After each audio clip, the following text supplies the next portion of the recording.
Hello, hello, and welcome to another episode of Glorious Life on Wheels. In this video, I want to speak directly to people who are struggling financially. If you're having a hard time paying your rent, if you're having to go to food banks to get your food, if you're having to move into a van or a RV or even a car, I want to tell you, you are not alone and you do not need to be ashamed of your circumstances. Come on, let's talk some more, shall we? Basically, as I stated at the beginning of this video, if you are struggling financially, you have no reason to be ashamed and you are not alone. I've traveled this country for the past several years in my van.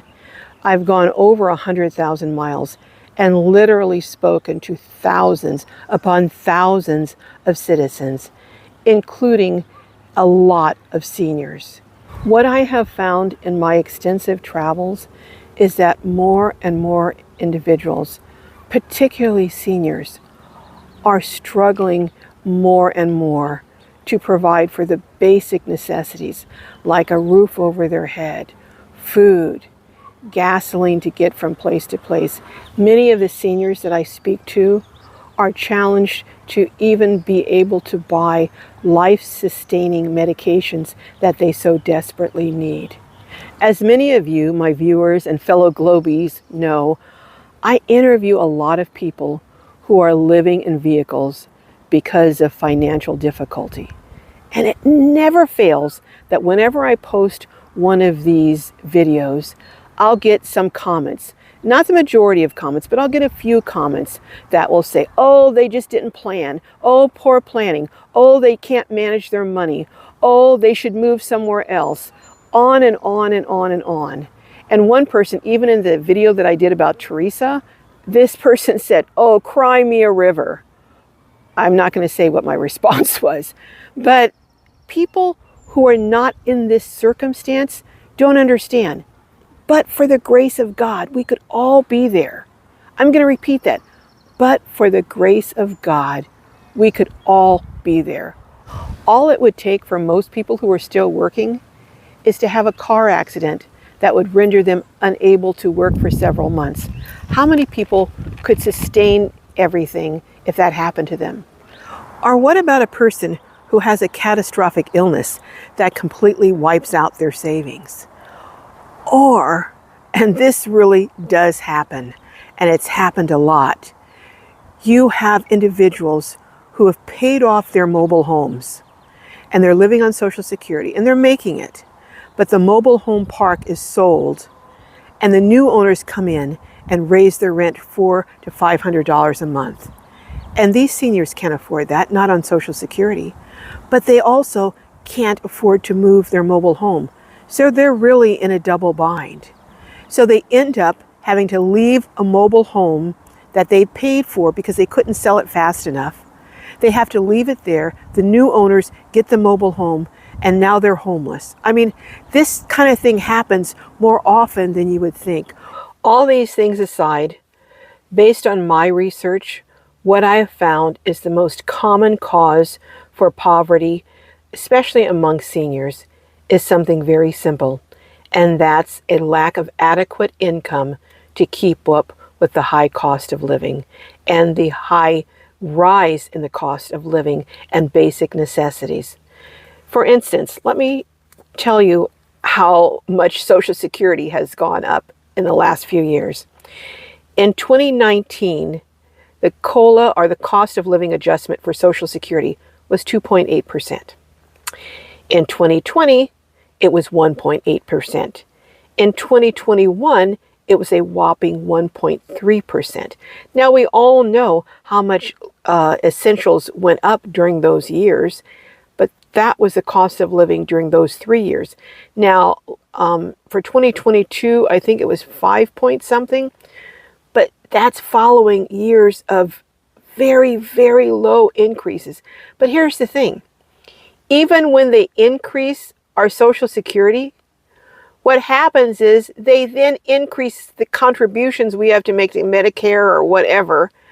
And so it comes out being a wash. So we basically almost don't get any increase, actual dollars on our checks. And then if you live in a state that taxes Social Security, by the time they tax the total, I mean, it's like it's rigged for you never to catch up. Now, oftentimes when I interview someone who's struggling financially, I'll get comments such as, well, they just need to move. They're living in a state that's so expensive. They just moved to a less expensive state they could manage. You think so? Well, let me give you some information that may change your mind. Texas has an average rent, according to what I Googled, of $1,100 a month.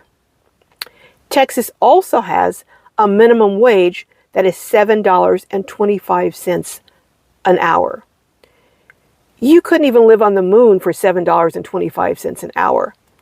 Now think about it. Most of the time, if you're in a low-wage job, the employer is not going to pay you or hire you, say Walmart or some of these other places. They're not hiring you full-time. They're hiring you, maybe 10 hours a week, maybe 20 hours, maybe 30, but enough so they're not paying benefits frequently. Not just Walmart, but a lot of places. So if you're working at $7.25 an hour, and let's just say you're getting a full 40 hours a week, at $7.25 an hour times 173.3 hours, which would be full time, that would be $1,256 a month. Again, the average rent in Texas, according to Google, is $1,100, and you're bringing in $1,256. So you have $256 to pay for your utilities, to pay for food, gas, insurance, phone. I mean, we can go on and on. But you think it's just Texas? Well, let's go on to Louisiana, since everyone's saying move to a cheaper state. Louisiana also has a minimum wage of $7.25 an hour. And an average rent on a studio there is $1,050. So I guess you have an extra $100, but you're still not going to get ahead. And I would note that the minimum wage in Texas, according to my research, hasn't gone up since 2009. And I would submit to you the cost of living has gone up incredibly since 2009. And in Louisiana, the cost of living, the last increase was in 2008 when it went from $6.55 an hour to $7.25 an hour, the current rate. I decided to also check other states. So I checked Tennessee, Kentucky, Mississippi, Alabama, and guess what? They all had minimum wages of $7.25. Now you may be asking, well, what is so significant about $7.25? Well, $7.25 is the federal minimum wage. And guess what? According to my research, that has not changed since 2009. This is not an individual problem. This is a systematic problem, a problem with the system that almost seems like it's designed to keep people in poverty. You know what I've decided? I've decided that where you live, if you're poor, is not going to make that much difference. You can run from poverty, but you can't hide from it. This is a problem, a huge problem, an epic problem that needs epic responses from our government to address the absence of affordable housing, the lack of concern or safety nets for seniors. There are just so many things that need to be addressed. And I say all that to come back to my original premise was, if you are poor, if you are struggling financially, especially as a senior, can't pay for the basic necessities, do not let people shame you. Hold your head up high, because much of this is not your fault. It's a systemic problem. All right, folks, that's all I have to say on it for right now. But stay tuned, because I think I'm going to be getting the storage unit for Teresa a little later on this afternoon, and I'll show you what it looks like. And I hope this will be the start of a better journey and a better experience for her.